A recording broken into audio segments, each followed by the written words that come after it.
My husband told his Tinder match that I was just a roommate. I should have known better than to hook up with a stranger at my friend's birthday party. But I did.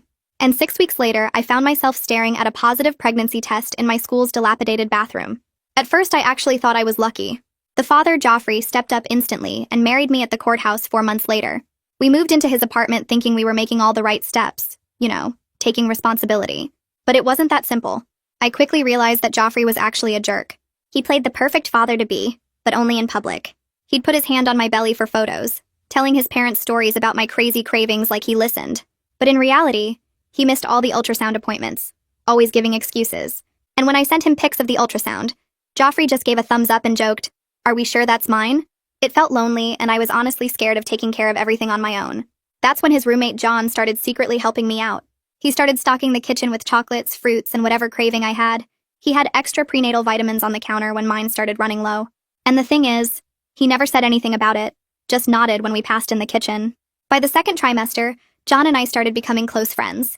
He'd go to all the parenting classes with me, help me shop for all the things I needed to care for the kid. And Joffrey? The only thing he bought so far was a pair of infant Jordans, saying, "My kid has to look fresh or it ain't mine." Then it happened. In the middle of the night, I felt the worst contractions just crushing my pelvis. I tried to reach out to Joffrey, called him 17 times while I crawled along the floor, crying out from the pain. But he never answered. John heard me and didn't hesitate. He drove me to the ER and stayed while they rushed me in. That's when things went wrong. I started bleeding and couldn't stop. The monitors were going crazy and nurses kept running in and out. John was frantically calling Joffrey over and over, his hands shaking. I reached out and grabbed John's hand and said, "John, I want you here. Not Joffrey. Please." He squeezed back and stayed right there even when they told him to wait outside. While I was in surgery, John called Joffrey's parents from the waiting room to explain what was happening. "Joffrey isn't picking up and she's already going into labor." "That stupid son of a—" "We'll call him, thank you," my father-in-law said, clearly furious as they spammed Joffrey's phone. 3 hours later, after the baby was born and I was stable, Joffrey finally stumbled into the hospital room. His shirt had lipstick stains on the collar and he reeked of perfume that wasn't mine.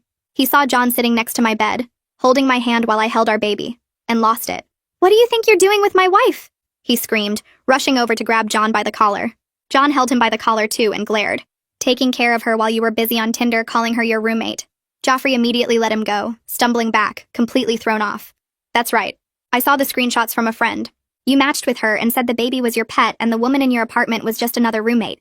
And now you call her wife just because another guy is interested in doing the things you don't have the balls for?" John bit back. Joffrey's looked at me and laughed. "You gonna believe him over your husband? The husband who shows up to his child's birth drunk with another woman's lipstick on his shirt?" "Yeah, I think I will," I told him, holding the baby closer. His face changed then into something colder than ice. "Fine. Choose him. But if you do, you're not getting a penny from me. No child support, nothing. Good luck raising that kid on his pathetic salary." I looked him straight in the eyes. "I don't care. I choose John." Joffrey actually laughed. "Perfect. You two can be poor together. Have fun shopping at discount stores and clipping coupons. The kid's gonna grow up in some crappy apartment eating ramen because you wanted to play house with the help. The only person who's gonna be poor is you." We all turned and spotted his parents standing at the doorway, incredibly angry. "Mommy? Daddy?" Joffrey whimpered. And what his parents did next actually surprised me. Camilla walked right past Joffrey and stood between him and my bed, her hands shaking but her voice steady when she told him he'd lost the right to make any demands after missing his child's birth to be with another woman. Dylan stepped up beside her and added that they'd been covering for him too long and it stopped right now. Joffrey tried to argue, saying they didn't understand the pressure he was under, but his father cut him off mid-sentence and said they'd discuss consequences at home, and he needed to leave the hospital right away. Joffrey looked between his parents and me, his face going red, but Dylan pointed at the door and told him to go. I pressed the call button for the nurse, and when she came in, I asked her to have Joffrey removed from the room because I needed calm and safety for the baby. John stayed in the corner, quiet, but his presence felt solid, while Joffrey protested that he was the father and had rights. The nurse looked at me, then at Joffrey's disheveled appearance and the lipstick still visible on his collar, and told him he needed to leave so the new mother could rest. She gestured toward the door and stood there waiting until he finally stumbled out, muttering under his breath. The door clicked shut, and I let out this huge breath I didn't know I was holding, pulling my daughter closer and feeling her tiny warmth against my chest. John asked if I was okay, and I nodded, too tired to say anything else. Camilla touched my arm gently and said they'd come back tomorrow when things were calmer, and Dylan squeezed John's shoulder on their way out, thanking him for being there. The next morning, I woke up to a soft knock and found Camilla standing there with a huge canvas bag, looking nervous. She came in and immediately started apologizing, saying they had no idea how bad things had gotten and that they should have paid closer attention. She pulled out diapers, wipes, receiving blankets, all practical stuff I actually needed, and set them on the chair beside my bed. She asked what I needed, not what Joffrey wanted, and the difference in those words made my throat tight. Dylan appeared a few minutes later and offered to drive me home from the hospital when I got discharged, adding that they wanted to be involved grandparents even if their son wasn't acting like a father. I thanked them and meant it, surprised by how much their support meant when I'd expected them to defend Joffrey no matter what. A woman in a cardigan knocked and introduced herself as Brooklyn Zamora, the hospital social worker doing a standard postpartum check. She sat down and started asking routine questions about my support system and living situation, and somehow I ended up telling her everything. She listened without judgment, just nodding and taking notes, then pulled out pamphlets about legal aid, emergency help programs, and family court stuff. She explained that I had more options than I probably thought, and scheduled a follow-up appointment before discharge, writing her direct number on the back of her card. Having someone official acknowledge that my situation was complicated, but manageable made me feel less alone. Discharge day arrived faster than I expected, and John handled everything without me having to ask. He got the car seat installation checked by the nurse, picked up my prescriptions from the pharmacy, and loaded my bags while I fed the baby one more time. Dylan showed up exactly when he said he would, and helped carry things down to John's car, mentioning casually that Joffrey was staying with them for now, and wouldn't be at the apartment. Relief washed over me knowing I wouldn't have to face him the second I walked through the door. The drive home felt weird, like I was bringing this fragile person into a world that suddenly seemed too loud and dangerous. John carried the car seat up the stairs while Dylan grabbed the bags and they got everything inside before Dylan hugged me carefully and left. The first night back at the apartment felt completely surreal. This tiny person depended on me for literally everything, and I kept checking to make sure she was still breathing. John sat up on the couch with a blanket and pillow, saying he'd be right there if I needed help during the night. My phone kept lighting up with texts from Joffrey that swung wildly between begging and blaming. I turned off notifications and focused on figuring out how to change a diaper with hands that wouldn't stop shaking. At 3 a.m., I was crying because the baby wouldn't stop crying, and I couldn't tell if I was doing anything right. John appeared in the doorway and asked quietly if he could try burping her. He walked her around the living room humming some random song I didn't recognize until she finally settled and let out a huge burp. He didn't make me feel stupid or incompetent, just handed her back when she was calm, and told me I was doing great before heading back to the couch. By the end of the first week, I was making lists on everything I could find. Pediatrician appointment scheduled for Thursday. Formula budget calculated down to the penny. Laundry routine mapped out by day. John and I worked out a system where he handled grocery runs, and I managed all the medical appointments and baby supplies. The structure helped me feel less like I was drowning even though money was way tighter than I'd expected, and I was constantly doing math in my head. Camilla called midweek and asked if she and Dylan could visit to talk about how they could help without overstepping. I was cautious but agreed to meet at a coffee shop near campus where I felt more in control of the situation. They showed up with an actual written list of things they were offering: weekly grocery delivery, scheduled babysitting on specific days, help with certain bills, and they made it super clear that none of this was tied to me forgiving Joffrey or getting back together with him. Late one night while the baby finally slept in her bassinet, I pulled up legal websites and started reading about child support calculations, custody arrangements, and how to establish paternity officially. The information was overwhelming and full of legal words I had to Google, but I took notes anyway, highlighting sections about temporary orders and what paperwork I'd need to gather. John noticed the laptop glow from the couch and brought me tea without asking what I was researching, just set it down beside me and went back to his spot. The next morning, I woke up to the smell of eggs cooking and found John at the stove making breakfast. He set a plate in front of me without asking and poured coffee, then sat down across the table looking uncomfortable. He picked at his food for a minute before finally speaking up about feeling caught between doing the right thing and betraying his roommate. Joffrey had been his friend first, he explained, back when they met at work and needed someone to split rent with. But watching him skip ultrasound appointments and joke about whether the baby was even his made John realize that friendship had limits.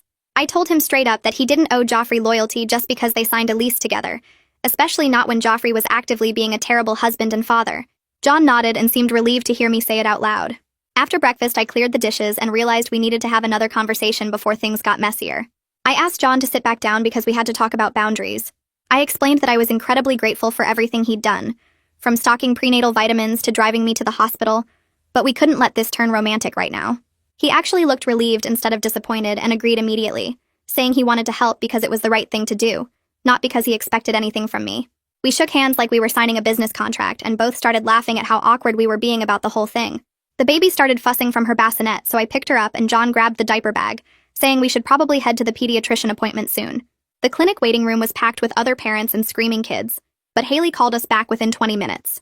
She weighed the baby on the scale, checked her length and head size, then asked detailed questions about feeding patterns and diaper output. I'd been worried about the weight loss since birth, but Haley reassured me that losing a few ounces in the first week was completely normal, and the baby was already starting to gain it back. She scheduled a follow-up appointment for 2 weeks out and wrote her nurse's direct line on the back of an appointment card in case I had questions before then. Walking out of the clinic with that card in my hand felt like a small victory, like I was actually managing to keep my daughter healthy despite everything else falling apart. John drove us home and helped carry the diaper bag upstairs while I held the baby. Back at the apartment, we sat down for another practical conversation, this time about household management. John suggested we split chores down the middle and establish quiet hours when the baby usually slept. I added that we should set a policy about visitors, so Joffrey or anyone else couldn't just show up unannounced. He grabbed a marker and started writing a schedule on a piece of paper, listing who would handle grocery shopping, laundry, dishes, and trash.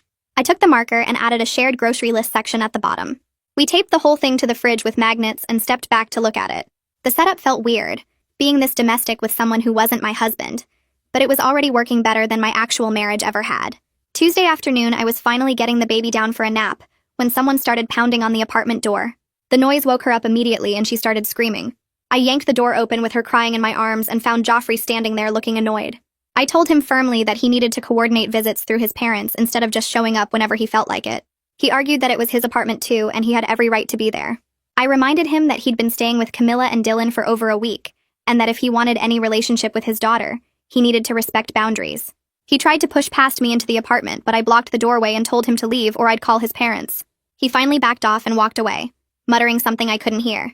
I closed the door and locked it, then spent 20 minutes trying to calm the baby down from her screaming fit. Brooklyn called the next day, asking if I could come to her office to discuss next steps. I packed up the baby and took the bus across town to the Community Services building. Brooklyn's office was tiny and cluttered with files, but she had a whole folder ready with my name on it. She pulled out referral forms for legal aid and started explaining the custody paperwork process. Then she handed me information about WIC and child care assistance programs, circling the phone numbers I needed to call. The most important thing she did was help me draft a safety plan in case Joffrey showed up aggressive or drunk. We wrote down specific steps like locking doors, calling his parents first, then calling police if needed. She made copies of everything and put one set in my folder and gave me the other set to keep at home. Having someone in my corner who actually knew how the system worked made everything feel less impossible to handle. That evening, John spread a bunch of printouts across the kitchen table and explained he'd been researching lease options. He was worried because having his name tied to Joffrey's on the lease could become a real problem if things got worse. He showed me information about lease transfers and subletting rules, already thinking ahead about worst-case situations. The printouts had highlighted sections about breaking leases early and what fees we might have to pay. I was grateful he was being this proactive, even though it meant we might have to move or pay more rent somewhere else. We talked through different scenarios for over an hour, trying to figure out what made the most sense financially. Friday morning, my phone rang and Camilla's name showed up on the screen. I almost didn't answer, but figured I should hear what she had to say. She started talking fast, explaining that she'd seen Joffrey's Tinder profile where he listed me as just a roommate and called the baby his pet. Her voice was shaking, she was so angry. She said they knew their son was immature but didn't realize he was actively lying about having a family to pick up other women. She apologized for not seeing how bad things really were, and asked if they could do a supervised visit at their house that weekend. She emphasized that she and Dylan wanted to know their grandchild, even if Joffrey was acting like a complete stranger to his own daughter. I agreed to bring the baby over Saturday afternoon as long as Joffrey wouldn't be there. I pulled up my school email and started typing a message to my academic advisor explaining that I'd had the baby and needed to discuss leave options. I kept it short and factual, just the basics about needing time off and wanting to know about coming back eventually. She responded within 3 hours with forms for medical leave attached and information about keeping my financial aid active during the absence. She wrote that I could come back part-time whenever I was ready, and that the school had resources for student parents. The flexibility was a huge relief, even though I was worried about falling behind in my program and having to take longer to graduate. Monday morning, I walked into the legal aid office for my appointment with Amelia Lindsay, carrying a folder stuffed with every document I could find. She was younger than I expected and had her hair pulled back in a messy bun. She sat me down and started explaining how child support actually worked, using a calculator to show me the formula based on income and custody time. Then she moved on to custody arrangements and how we'd need court orders for everything to be official.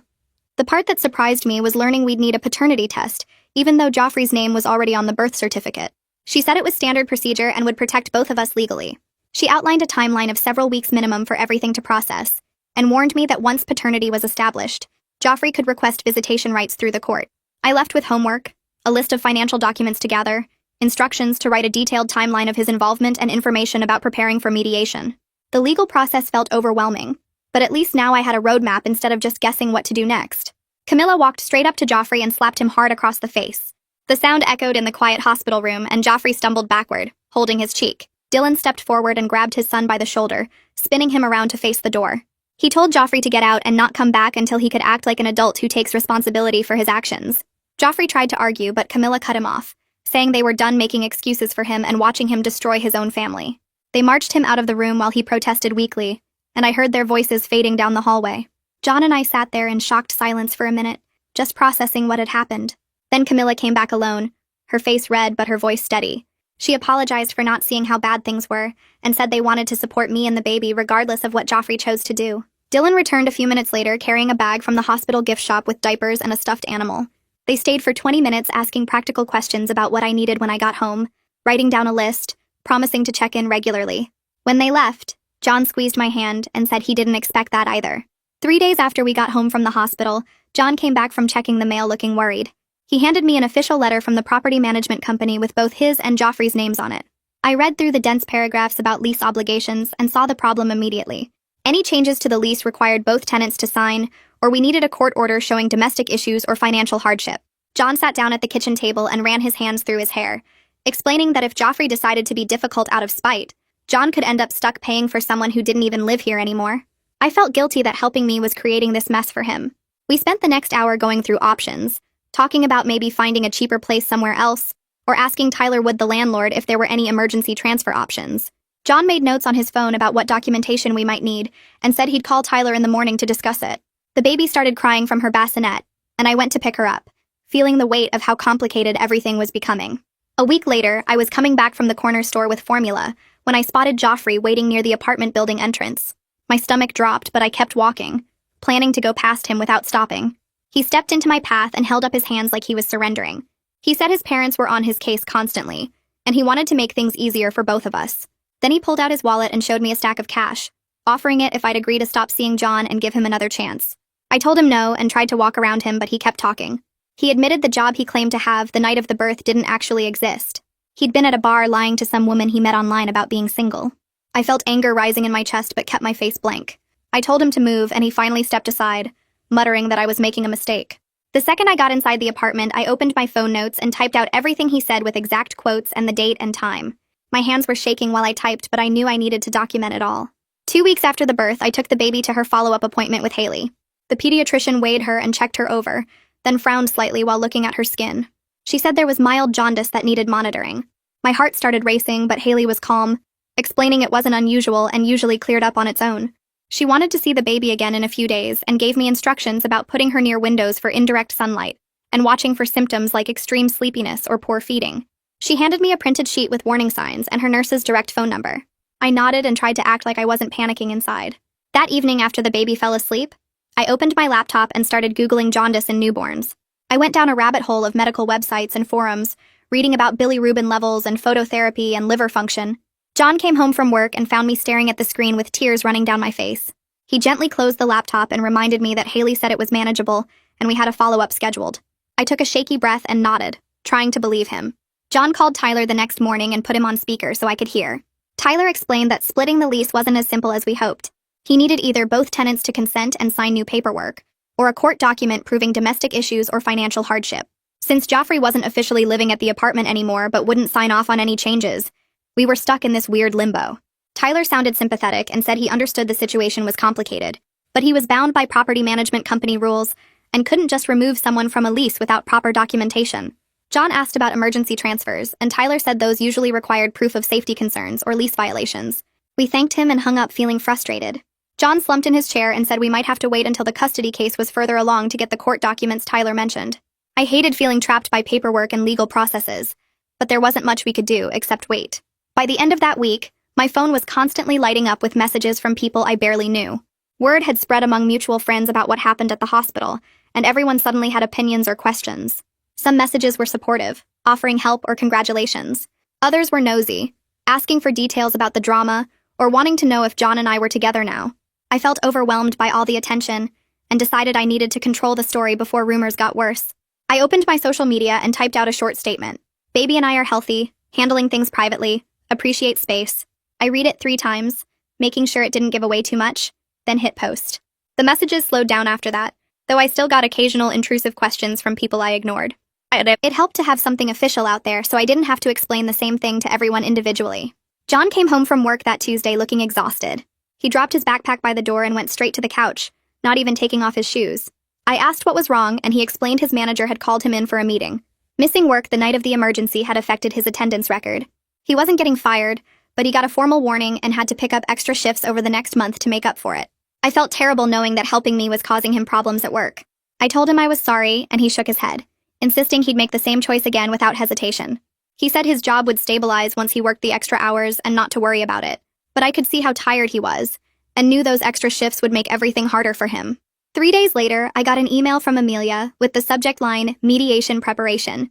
She'd scheduled our first session with a family court mediator for 2 weeks out. Attached were multiple documents including financial disclosure forms, proposed parenting time schedules, and detailed questions about the baby's daily routine. I printed everything out and spread the papers across the kitchen table. The forms asked for information about income, expenses, childcare costs, and housing situations. The parenting schedule template had sections for weekday visits, weekend arrangements, holidays, and decision-making authority. I spent the next 3 hours filling everything out as accurately as I could, checking bank statements and receipts to get exact numbers. My hand cramped from writing, but I knew these documents would shape the custody arrangements. Having concrete steps to follow made the legal process feel less scary, and more like something I could actually handle. Saturday afternoon, the doorbell rang, and I found Camilla and Dylan standing there with multiple grocery bags. Camilla explained they didn't want to just give us cash because they were worried Joffrey might try to claim it or cause problems. Instead, they brought actual groceries and supplies. They came in and started unpacking, filling the fridge with fresh food, stocking the pantry with basics, adding diapers and wipes to our supply. Dylan asked to hold the baby and sat on the couch making faces at her while Camilla organized the kitchen. They stayed for about an hour, playing with the baby and giving me a real break where I could just sit down. When they left, Camilla hugged me and said to text if we needed anything specific. Their approach felt respectful, not like charity or like they were trying to control things. I started trusting that their support wasn't about protecting Joffrey's image, but genuinely about helping their grandchild. 2 weeks after that, there was a knock on the apartment door late in the evening. I checked the peephole and saw Joffrey standing there looking tired. Against my better judgment, I opened the door but stayed in the doorway blocking his entry. He started out apologetic, saying he'd been thinking a lot and wanted to work things out. I told him we were handling everything through lawyers and mediators now. His expression changed and his voice got harder. He said if I insisted on dragging courts and lawyers into this, he'd fight for custody just to prove he could. He claimed he had rights as the father and could make my life difficult if he wanted to.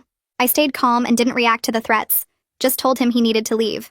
After he left, I immediately pulled out my phone and texted Amelia about what happened, including the exact words he used. She responded within minutes saying that these kinds of threatening statements actually helped my case, and to keep documenting everything. At my 6-week postpartum checkup, the doctor did the usual physical exam, then handed me a questionnaire about my mood. The questions asked about feeling sad, anxious, overwhelmed, or having trouble sleeping beyond normal new parent exhaustion. I answered honestly, and my scores flagged low for depression and anxiety. The doctor sat down and talked to me about postpartum mental health, emphasizing it was just as important as physical recovery. She scheduled me with a counselor at the community health center and gave me an appointment card for the following week. I left the office with mixed feelings, relieved that someone had noticed I was struggling, but also worried about adding another thing to manage. The appointment card sat in my wallet, reminding me that taking care of myself mattered too, even when everything felt like it was about taking care of everyone else. That evening back at the apartment, John knocked on my bedroom door while the baby slept in her bassinet. He asked if we could talk, and I followed him to the kitchen where he'd made tea, the kind I actually liked without asking what flavor. He sat across from me at the small table and started talking about his own dad, who promised to show up to the school events and baseball games but never did. John described waiting in the parking lot after practice, watching other kids leave with their fathers while he sat alone until his mom finished her shift. He explained that watching Joffrey skip appointments and make jokes about the baby brought back that same feeling of wondering why he wasn't worth showing up for. John said he stepped up because he remembered being that kid and didn't want my daughter to grow up with that confusion. His hands wrapped around his mug, and he looked tired but honest, not trying to make himself sound like a hero. I told him I understood better now and thanked him for being real with me. The conversation felt important but not romantic, just two people being honest about hard stuff. 3 days later, I met with my academic advisor on campus, bringing the baby in her carrier because I couldn't find childcare. The advisor pulled up my file and confirmed the school approved my request for medical leave this semester, without losing financial aid eligibility. She walked me through the conditions, pointing at her computer screen showing I needed to maintain continuous enrollment status and return to at least 6 credits next semester to keep my aid package.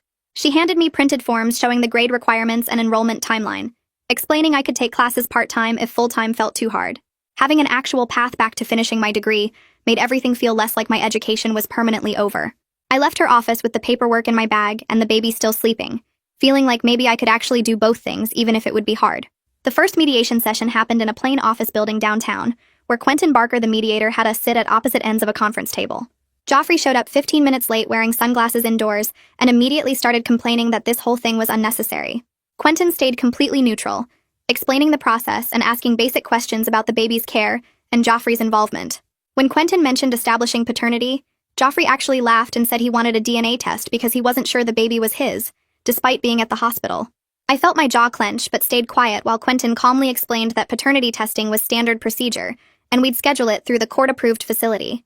Joffrey kept making comments about how I was trying to trap him, and that Jon was probably the real father. Obvious stalling tactics that weren't working on Quentin.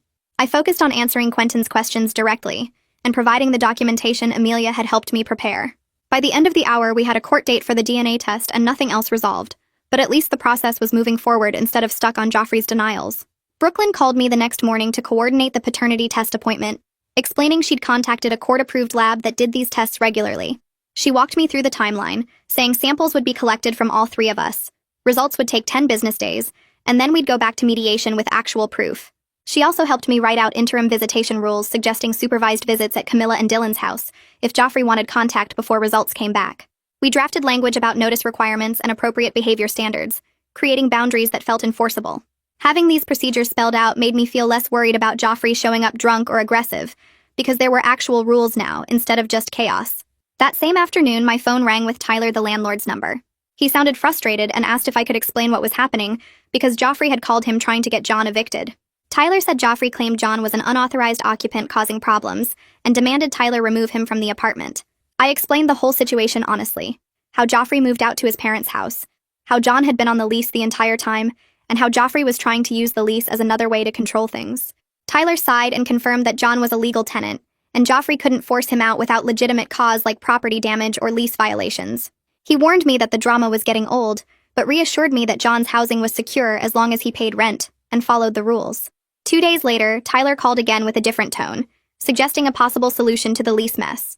He explained that if Camilla and Dylan would co-sign paperwork releasing Joffrey from the lease, then Jon and I could potentially transfer to a smaller 2-bedroom unit in the same building that rented for slightly less. Tyler admitted the unit was smaller, probably 800 square feet instead of our current 1,000, and the kitchen was older, but it would legally separate us from Joffrey and solve the housing problem. I told him we were definitely interested, and he said he'd email the paperwork for us to review with the exact costs and timeline. The idea of less space felt tight, but the thought of Joffrey having no legal claim to where we lived was worth it. Late on Thursday night, I woke up to the baby screaming differently than usual, her cries sharper and more distressed. I picked her up and felt her skin burning hot against my chest, way hotter than normal. I grabbed my phone and called the pediatric nurse line, my hands shaking while I waited on hold. The nurse asked her temperature and symptoms, then told me firmly to go to urgent care immediately because fevers in infants under 3 months could be serious. I yelled for Jon, who came running in his boxers and t-shirt, already grabbing his keys when I said we needed to go now. He threw on jeans and shoes while I wrapped the baby in a blanket, my brain stuck on worst-case scenarios. Jon drove his beat-up car with the rattling muffler while I sat in back holding her, trying not to completely lose it. He stayed calm, talking me through breathing while he navigated to the urgent care clinic and handled finding parking while I rushed inside with her. The whole drive felt like forever, even though it was only 12 minutes.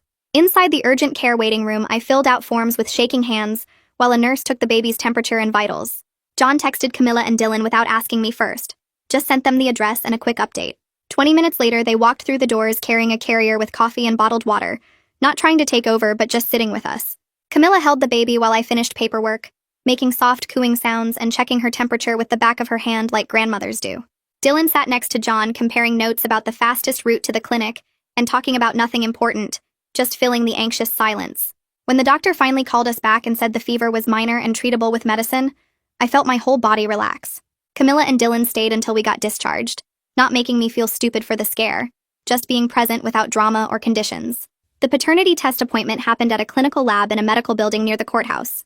A technician in scrubs explained the process while setting up supplies, saying she'd collect cheek swabs from Joffrey, me, and the baby, all documented and witnessed according to court requirements. Joffrey showed up exactly on time for once, staying quiet while the technician swabbed the inside of his cheek and sealed the sample in a labeled tube. She swabbed my cheek next, then gently swabbed the baby's mouth while she fussed and squirmed. The technician logged everything in her computer and printed receipts showing the samples were collected, explaining results would take 10 business days and get sent directly to the court and our attorneys. The waiting period ahead felt endless, knowing we were stuck in limbo until the results came back with proof everyone already knew. The school sent an email confirming my leave status was official, but included a notice that my financial aid stipend for living expenses wouldn't continue during medical leave. I stared at my bank account realizing I'd lost $300 a month I'd been counting on for bills and baby supplies. I called Amelia, who walked me through applying for emergency assistance and food stamps, programs I'd never imagined needing. She helped me fill out the online applications, asking questions about income and expenses and household size that made me feel exposed. The safety net programs existed exactly for situations like mine, single mothers with no income trying to take care of kids, but accepting help felt like admitting I couldn't handle things alone. Amelia stayed on the phone while I submitted everything, reminding me that using available resources was smart, not shameful, even though my face burned with embarrassment the whole time. John came home the next evening looking different, like he'd made some big decision while I was sleeping. He sat down at the kitchen table where I was feeding the baby and told me he talked to his manager about switching to overnight warehouse shifts. The pay was slightly better, he explained, and it meant he'd be home during the day when I might need backup with the baby. I asked if he was sure because those shifts were harder physically, loading and unloading trucks for 8 hours straight. He just shrugged and said it made sense with our schedule, the baby sleeping more at night now, and we needed the extra money anyway. Over the next week, I watched him leave for work at 10 p.m. and come back at 7 a.m., his shirt soaked with sweat and his hands covered in small cuts from boxes. He'd shower, sleep until 2, then be up helping me with diaper changes and bottle prep like he hadn't just worked all night. The tiredness showed in his face, dark circles under his eyes and the way he'd zone out sometimes mid-conversation, but he never complained or acted like he was doing me some huge favor. My phone lit up one afternoon with notifications from 3 different people sending me screenshots. Joffrey had posted on social media with vague accusations about being kept from his child by a manipulative ex and her new boyfriend. The posts didn't name me directly, but anyone who knew us would figure it out immediately. He wrote about how some women use babies as weapons and how real fathers get pushed aside by guys trying to play hero. I felt my face get hot reading it, wanting to comment and defend myself, but instead I screenshot everything. I sent all of it to Amelia with a message asking if I should respond. She called me back within an hour and told me absolutely not to engage publicly. She explained that this kind of documentation actually helped establish his pattern of behavior, showing he was more interested in looking like a victim than actually being present. Engaging would just make things messier and give him ammunition to claim I was harassing him. I saved all the screenshots in a folder on my phone labeled Evidence and turned off social media notifications so I wouldn't see if he posted more. Amelia called a few days later saying she'd filed paperwork for temporary child support and a structured visitation plan. She explained it was based on the assumption that paternity would be confirmed, getting ahead of the process so we weren't scrambling later. The court date got set for 3 weeks out, which felt both too soon and impossibly far away. She walked me through what to expect, her voice matter-of-fact but not cold. The judge would likely grant Joffrey some visitation rights once paternity was proven, she said, and the most I could reasonably request was supervised visits at his parents' house. I asked what happened if he didn't show up or showed up drunk again. She said we'd document everything and use it to argue for stricter conditions, but the court generally wanted to give fathers chances to be involved unless there was clear danger. I hung up feeling like I understood the system better, but also trapped by how slowly it all moved. John suggested we needed to formalize our living arrangement, so nobody could claim we were doing something inappropriate or unclear. We sat down at the kitchen table one evening after the baby was asleep and wrote out actual rules on notebook paper. We're co-parenting housemates, not partners, I wrote at the top. John added that expenses get tracked and split fairly based on income. I included that there's no romantic relationship timeline or pressure from either person. He wrote that either of us can request renegotiation if things aren't working. We both read it over, made a few changes, then signed it like some weird contract. It felt awkward putting our relationship in writing like a business deal, but also clarifying. We knew exactly what we were doing and what we weren't. No assumptions or misunderstandings that could blow up later. Camilla called and invited me to dinner at their house, specifying that Joffrey wouldn't be there. She said they wanted to discuss boundaries and support on neutral ground, which sounded formal, but also respectful. I drove over on a Thursday evening with the baby, nervous about what they might say. Dylan opened the door and led me to their dining room where Camilla had set out homemade food, nothing fancy but clearly effort. Over dinner they explained they were setting limits with their son. He couldn't manipulate them with guilt anymore, they said. They wouldn't fund his avoidance or make excuses for his behavior. Their relationship with their grandchild wasn't contingent on how Joffrey acted. Then Camilla asked what help would actually be useful rather than just assuming what I needed. I told them about childcare costs and the gaps in my budget from losing student aid. Dylan said they could cover a weekly grocery delivery, and Camilla offered to babysit one afternoon a week, so I could study or rest. Driving home I felt lighter, like I had actual allies instead of just people connected to me through Joffrey. The second mediation session happened after Camilla confirmed Joffrey had been sober for a full week. I walked into Quentin's office expecting another fight, but Joffrey looked different, calmer and less defensive. Quentin started by asking if we could agree on supervised visitation as a starting point. Joffrey agreed immediately, saying he understood why I didn't trust him and that his parents' house made sense. Then he admitted something that surprised me, that he'd felt replaced by John and it triggered his worst behavior. Quentin worked through the details while we both stayed mostly quiet. 2 visits per week, 2 hours each, at Camilla and Dylan's house, until the court hearing. Joffrey would call ahead to confirm, and his parents would supervise the entire time. It wasn't perfect, and I still didn't fully trust him, but it was structured and safe. We signed the agreement Quentin typed up, and I left feeling like maybe we could handle this without everything exploding. The paternity results arrived in a plain envelope from the lab, sent to both attorneys and the court. Amelia called me before I even opened mine to confirm what everyone already knew. Joffrey was biologically the father, she said, which meant he had legal standing for custody discussions. The court would consider his requests for visitation, and eventually we'd need a permanent custody arrangement. I felt the weight of it settle in my chest, knowing I'd be connected to him for at least 18 years, probably longer.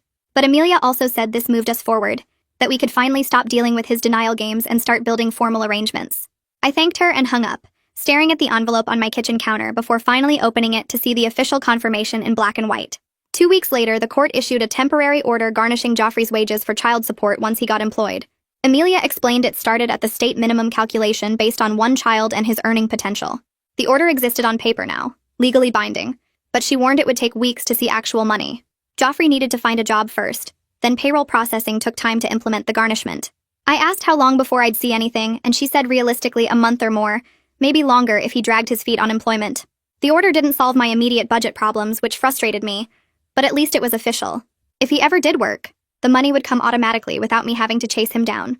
The first supervised visit at Camilla and Dylan's house was scheduled for Saturday afternoon. I dressed the baby in a clean outfit and drove over, my stomach tight with anxiety about how it would go. Camilla opened the door looking worried, then told me Joffrey had just arrived and something was wrong. I walked in and smelled it immediately, that sour alcohol smell mixed with too much cologne trying to cover it up. Joffrey was in the living room slurring his words, trying to say he just had 1 drink to calm his nerves. Camilla stepped between him and the baby, her voice firm, saying he wasn't holding her like this. Dylan was already on the phone, I assumed calling Joffrey, but then I realized he was calling me even though I was standing right there. Camilla canceled the visit on the spot and asked Dylan to drive Joffrey home. I left with the baby, disappointed but not surprised, and texted Amelia about what happened the moment I got to my car. Amelia called back within an hour after I sent her the details about the failed visit. She said this actually strengthened our case for continued supervision, and possibly requiring substance abuse evaluation. She walked me through the criteria for a protective order if his behavior escalated to threats or harassment, explaining what counted as credible threats versus just angry words. Having the options outlined made me feel less trapped by his unpredictability, like I had tools to use if things got worse. She told me to document every incident, every missed visit, every concerning behavior, because it all built the case for stricter custody conditions. I wrote everything down in my phone notes while it was fresh, including the time, what he said, what he smelled like, and how his parents responded. It felt clinical turning my life into evidence, but also necessary for protecting my daughter from his chaos. Tyler called 3 days later saying he found a solution if Camilla and Dylan would co-sign paperwork releasing Joffrey from the lease. He explained that a smaller 2-bedroom unit on the 3rd floor just opened up, and the rent was $60 less per month. The apartment was tighter, maybe 800 square feet total, but getting Joffrey's name off any legal documents tied to where I lived felt worth the cramped space. I asked Tyler to send over the forms, and he emailed them within the hour, along with instructions about what signatures he needed, and when we could move. John and I sat at the kitchen table that night reviewing the paperwork while the baby slept in her bassinet next to us. The new place had 1 bathroom instead of 2, and the kitchen was smaller, but it meant legal separation from Joffrey, and that mattered more than square footage.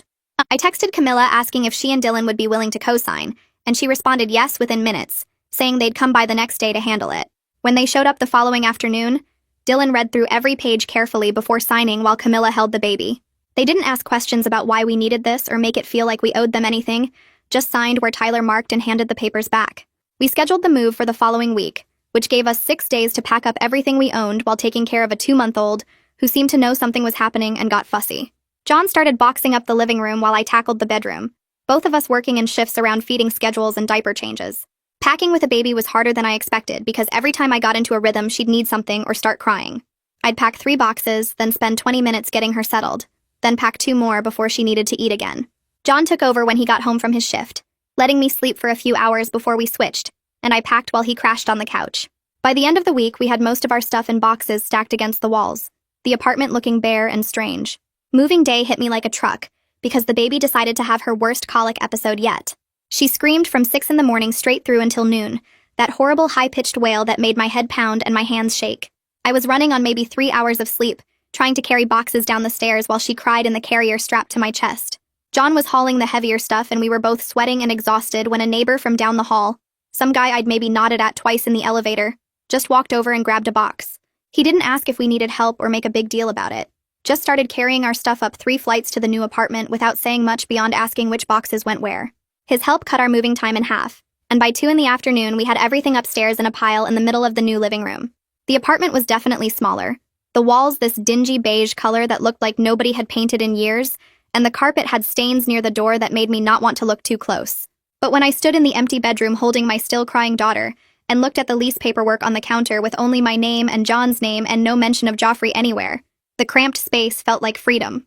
We spent the rest of the day unpacking essentials, setting up the crib in the smaller bedroom and making the place livable enough to get through the night. By the time we got the baby fed and settled around 11, John crashed on his mattress on the living room floor because we hadn't set up his bed frame yet, and I collapsed on mine in the bedroom.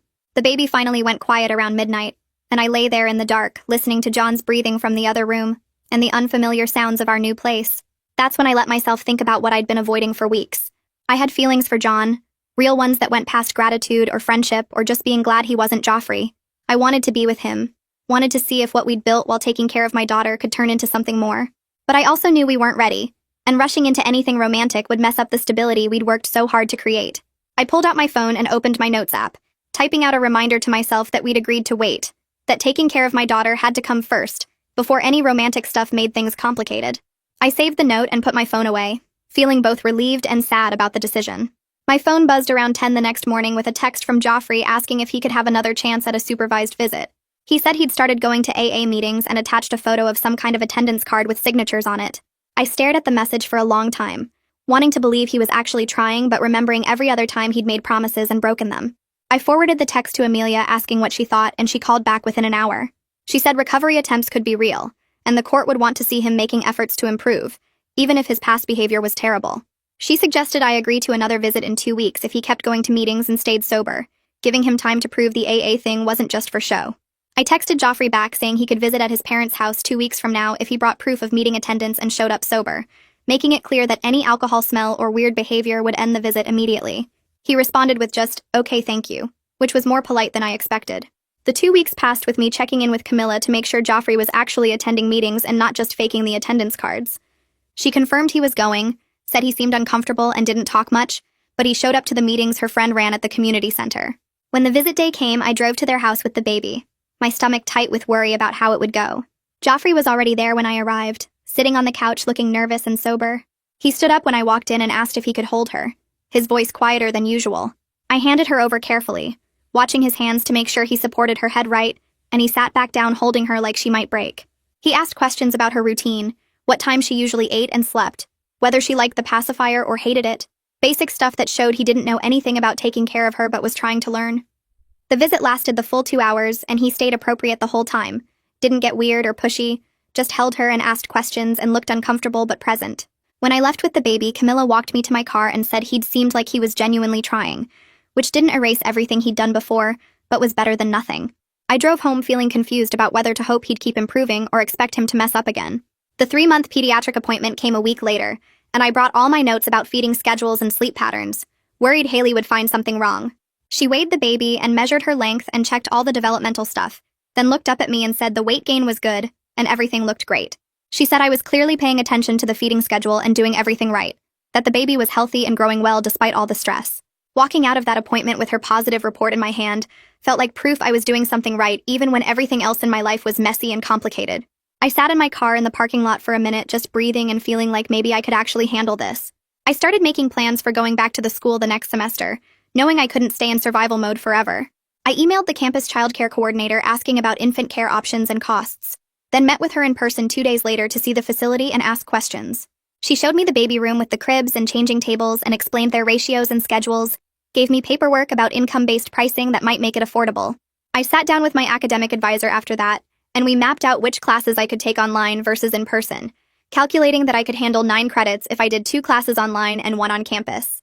Having a real timeline for getting back to my education made me feel like I wasn't permanently stuck, like this situation was temporary and I could still finish my degree.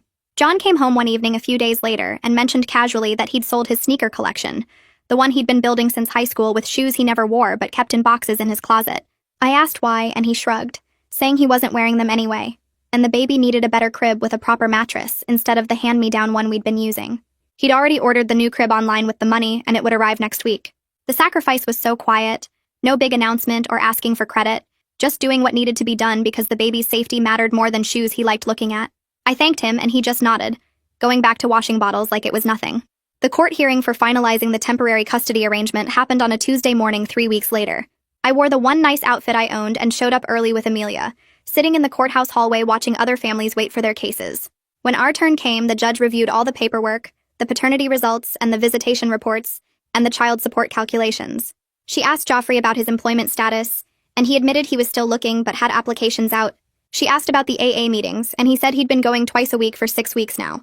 The judge issued an order giving me primary physical custody, with Joffrey getting supervised visitation twice weekly at his parents' house.